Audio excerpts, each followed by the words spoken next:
हरिनारायण हरि ओम। हरि सुंदर नंद मुकुंद हरिनारायण हरि ओम। हरि केशव हरि गोविंद हरिनारायण।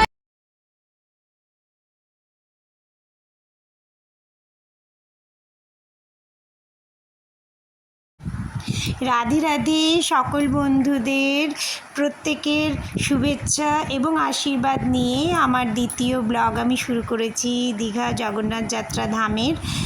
আগের ব্লগে আমরা দেখেছিলাম আপনারা যে আমরা ওখান থেকে সমুদ্র স্নান সেরে হোটেলে এসেছিলাম, হোটেল থেকে স্নান টান সেরে আমরা জগন্নাথ মন্দিরের যাত্রা শুরু করেছি। ওখান থেকে আমরা যেখানে হোটেল নিয়েছিলাম হাঁটা পথ 10 মিনিটের রাস্তা। আমরা টোটোও নিতে পারি, টোটো ভাড়া 20 টাকা পার পারসন, কিন্তু আমরা এটা ঠিক করেছিলাম হেঁটে এই যাত্রাটা আমরা যাব এখানে জগন্নাথ যাত্রা। আর এটা পাশেই আপনারা দেখতে পাচ্ছেন এখানে লাইন দিয়ে সমস্ত যাওয়া হচ্ছে। পাশেই ওয়েস্ট বেঙ্গল পুলিশের ব্যারিকেড করা রয়েছে যাতে লাইনটা সুচারুভাবে চলতে থাকে। পাশে যে বিল্ডিংটা আপনারা দেখতে পাচ্ছেন সেটা হচ্ছে অ্যাডমিনিস্ট্রেটিভ বিল্ডিং জগন্নাথ দেবের মন্দিরের। আর এই পাশটাতে রয়েছে জুতো খোলার জায়গা রয়েছে। জুতো খোলার জায়গা যেখানে রয়েছে সেখানে একটা ব্যাগের মধ্যে জুতো ভরে সেখানে রাখতে হয়। আর ডালা এইগুলো সব আন্ডার কনস্ট্রাকশন রয়েছে। মন্দিরের ডালা নিয়ে যাওয়ার ভোগ প্রসাদের জন্য কুপন কাটতে হয় 51 টাকা, 101 টাকা, 501 টাকা, যেরকম আপনারা নিতে পারবেন। ভোগ ডালা নেওয়ার জন্য জায়গা সেখানে নিয়ে আমরা এবার জগন্নাথ দেবের যাত্রায় আমরা চললাম। গোপালকে সাথে নিয়েই বেরিয়েছি। মেঘলা আকাশ, রোদ নেই, সামনে ভিড় মনে হচ্ছে কমই আছে। তো সুন্দরভাবে যাতে আপনাদেরও দর্শন করাতে পারি সেই মনের মধ্যে আশা নিয়ে আমরা যাত্রা শুরু করেছি। জয় জগন্নাথ।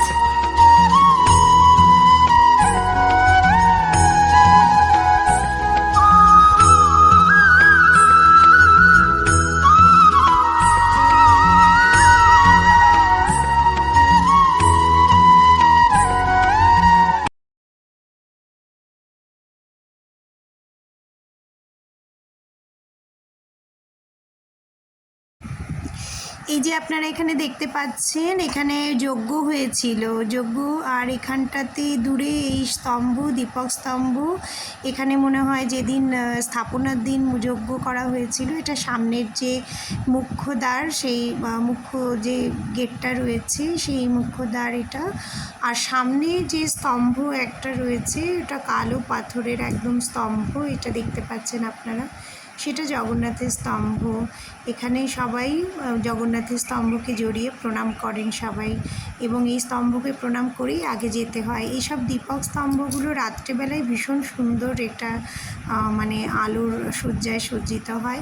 এটা মেন গেট দিয়ে আমরা ঢুকছি, এখানে মেন দরজা, মুখ্য দরজা, এবং সিংহদ্বার দিয়ে ঢোকার পর সামনে সিংহের মূর্তিও রয়েছে। সিংহদ্বার দিয়ে দেখুন দরজায় ভীষণ সুন্দর কারুকার্য করা। ভেতরে জগন্নাথ ঠাকুরের মূর্তি রয়েছে, ভীষণ সুন্দর স্কাল্পচার, লাইটিংও আছে ভেতরে, দিনের বেলাতেও আপনি অসুবিধা হবে না। আর জগন্নাথ ঠাকুরের সামনেই জগন্নাথ প্রভুর দর্শন করার জন্য রাখা রয়েছে জগন্নাথ প্রভুর মূর্তি। এবং তারপরেই আমরা এরপরে সেকেন্ড যে দরজাটা রয়েছে, টোটাল এখানে 8টা মন্দির রয়েছে, এবং সেখান থেকে আমরা বেরিয়ে এবারে এটা নিধিবন পদ্মবন। এখানে পদ্মবনে পদ্ম ফুলও প্রচুর ফুটে আছে, ভীষণ সুন্দর একটা এখানে ছোট্ট একটা পদ্মবনের ব্যবস্থা করা হয়েছে, ভীষণ সুন্দর লাগছে। আর এই দরজা দিয়েই আমরা ভেতরে এবার প্রবেশ করব, যে আমাদের মেন হল যেখানে রয়েছে, যেখান থেকে আমরা জগন্নাথ প্রভুর দর্শন করতে পারবো।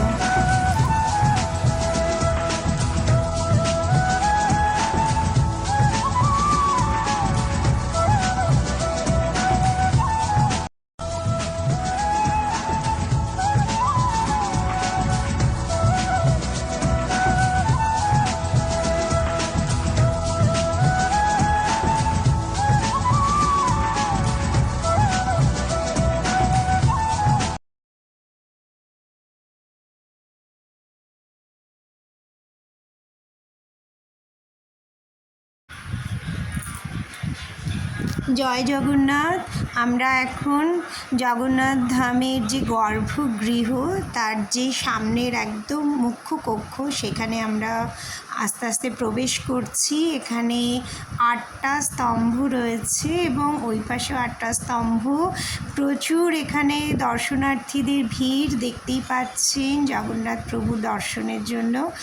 এখানে আগে থেকেই আপনাদের প্রসাদের যে প্যাকেট তাতে নাম লিখে রাখতে হয় এবং নাম লিখে সেখানে আপনাদের যে মাহান্তুরা যারা আছেন তাদের কাছে দিয়ে দিতে হয়। তারপর ওনারা ভোগ ইয়ে করার সময় ওনারা আবার অ্যানাউন্স করেন নাম এবং ভোগ ভগবানকে নিবেদন করিয়ে আপনাকে আপনার যে প্যাকেট রিটার্ন করে দেওয়া হয়। তো সেই নাম শোনার অপেক্ষায় আমরা দাঁড়িয়ে রয়েছি। ভিড় যেহেতু ভালোই রয়েছে, সামনে গিয়ে দর্শন করা, প্রভু জগন্নাথজি দর্শন করাটাই অনেক ভাগ্যের ব্যাপার। দেখুন ওনার দর্শন আপনারা নিশ্চয়ই করতে পেরেছেন আশা করি। আর এখানে আমরা সবাই অপেক্ষা করছি দর্শনের জন্য। গোপাল সোনা আমার কোলের মধ্যেই রয়েছেন সারাক্ষণ।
জগন্নাথ ধামের যাত্রা ভীষণ ভালোভাবে সম্পূর্ণ করে প্রভু জগন্নাথের আশীর্বাদ নিয়ে আমরা আস্তে আস্তে বাইরের রাস্তার দিকে এগোলাম এবং হৃদয়ে প্রচুর ভালোবাসা নিয়ে বেরিয়ে আসার সময় ভীষণ আমাদের কষ্ট হচ্ছিল, কিন্তু সন্ধ্যের সময় আবার আরতি দেখতে আমরা ফিরে আসবো, এসে আপনাদের দর্শন করাবো।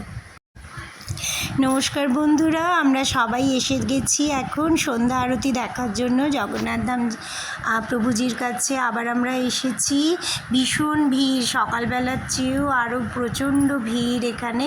কিন্তু ভেতরে ঢোকার সময় আপনাদের একটু দরজার সামনেটাই যা লাইন দিয়ে ভিড়, আপনাদের লাইন দিতে হবে। এরপর ভিড়টা আর বোঝা যাচ্ছে না, কেন মন্দির প্রাঙ্গণ এবং তার চারিপাশে প্রচুর বিস্তীর্ণ এরিয়া জুড়ে মন্দির তৈরি করেছেন আমাদের মহামান্য মুখ্যমন্ত্রী মাননীয়া মমতা বন্দ্যোপাধ্যায়। ভীষণ ভালো এটা একটা সিস্টেম করেছেন যে যেখানে ভিড় যতই হোক আপনি বুঝতে পারবেন না, কেন অনেক বড় এরিয়া এটা। আর এরপর ভীষণ আমাদের এত ভালো লাগছে লাইটের যে খেলা সন্ধেবেলায়, যেন জগন্নাথ দেবের মন্দির আরও একদম উজ্জ্বলিত হয়ে উঠেছে, আরও সুন্দরভাবে সেজে উঠেছে। জগন্নাথ ধাম দীঘা পুরী তো শুরু থেকেই ছিল, কিন্তু দীঘা মনে হচ্ছে এখন একটা ধামেই পরিবর্তিত হয়ে গেছে, আলোকনগরীতে সজ্জিত হয়ে উঠেছে। পুরো জগন্নাথ ধাম দীঘার একটা আলাদাই মাহাত্ম্য এখন হয়ে গেছে। ভীষণ সুন্দর লাগছে, দেখুন কি অভূতপূর্ব একটা দৃশ্য, এটা এত সুন্দর মন্দিরটা লাগছে দেখতে, চারিপাশ থেকে শুধু আলোকসজ্জায় সজ্জিত হয়ে উঠেছে। সন্ধ্যা আরতি দেখার পরে জগন্নাথ ধাম থেকে বেরিয়ে আমরা সোজা একদম টোটো করে চলে গেছিলাম ঢেউসাগর। 100 টাকা নেয় পার পার্সন, 20 টাকা করে নেয় ঢেউসাগরে। ঢেউসাগর একটা সমুদ্রের তীর এবং ভীষণ সুন্দর লাইটিং, মানে ডিজনি ওয়ার্ল্ডের মতোই কিছুটা সাজানো থাকে। বাচ্চাদের জন্য প্রচুর রাইডস রয়েছে, প্রচুর কিছু দেখার জিনিস, খাবার স্টল, বিভিন্ন ধরনের খেলা, আইসক্রিম স্টল সমস্ত রকমের। এই যে এটা গাড়িটা দেখছেন, এটা পুরো ঢেউসাগর পার্কটা আপনার ঘুরিয়ে আনবে। একটা পার্ক মতো রয়েছে যেখানে ডিজনির সমস্ত বাচ্চাদের কার্টুন, ছোটা ভীম স্পেশালি যেগুলো কার্টুন ক্যারেক্টারগুলো ওখানে স্ট্যাচু বানানো রয়েছে। ভীষণ সুন্দর একটা আবহ এটা, এখানটা বাচ্চাদের জন্য ভীষণ ভালো জায়গা।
এটা ঢেউসাগরের বিস্তীর্ণ এলাকা জুড়ে ভীষণ সুন্দর একটা পরিবেশ এখানে তৈরি করা হয়েছে। এই যে ছোট্ট একটা ক্রুজের মতো দেখতে পাচ্ছেন, ময়ূরপঙ্খী পেখম সেই ময়ূরপঙ্খী জাহাজের মতো, সেখান থেকে ঘুরে আমরা রাত 9:30-10টায় হোটেলের পথে রওনা দিলাম। খাওয়া দাওয়া এখান থেকেই সেরে গেছিলাম।